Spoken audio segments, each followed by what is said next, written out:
دنیا کا سب سے بڑا ایئر شو برطانیہ میں منعقد ہوا اور دنیا بھر کے ممالک کی جو ایئر فورس ہیں ان کے جہازوں نے اس ایئر شو میں شرکت کی۔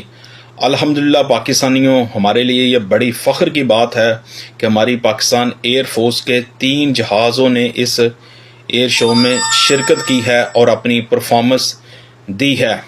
جس میں ہے JF-70 تھنڈر اور IL-78 اور C-130، 3 ایئر فورس کے جہاز جنہوں نے اس ایئر شو میں شرکت کی ہے۔ اور مزے کی بات ہے، جب C-130 نے لینڈنگ کی ہے تو اس وقت دنیا کے میڈیا وہاں پہ موجود تھا اور انہوں نے اپنے کیمرے زوم کر کے دیکھا تو C-130 کے اوپر عقاب کی تصویر بنی ہوئی تھی، اور عقاب کا تو دنیا کو بخوبی پتہ ہے کہ یہ پرواز سب سے اونچی کرتا ہے۔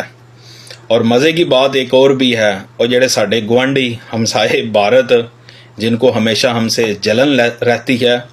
ان کا ایک جہاز بھی اس ایئر شو میں انہوں نے شرکت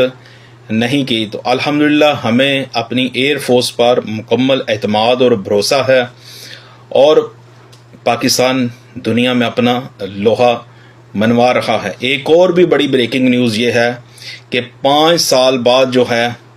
پاکستان کے اوپر جو بین الاقوامی پابندیاں لگی تھی PIA جہاز کے حوالے سے، وہ بھی آہستہ آہستہ اب ختم ہونا شروع ہو گئی ہیں۔ پہلے فرانس میں یہ سلسلہ ختم ہوا، اب باقاعدہ برطانیہ نے بھی جو ہے گرین سگنل دے دیا اس بات کا۔ اب PIA کی فلائٹیں جو ہیں پاکستان سے ڈائریکٹ برطانیہ جائیں گی، اور ان قریب بہت جلد انشاءاللہ تعالی PIA کی جو فلائٹ ہے وہ یورپ بھر میں بھی آئیں گی، اور بھی جو بڑے بڑے ممالک ہیں وہاں بھی جائیں گے۔ اور تھوڑی سی ہماری بدقسمتی یہ کہہ لیں کہ ایک نکھٹو، ایک احمق جو وزیر تھا PTI کی حکومت میں 2020 کے جون کے مہینے میں، جب اس نے نیشنل اسمبلی میں ایک کھچ ماری تھی، ایک اس نے سٹیٹمنٹ غلط دی تھی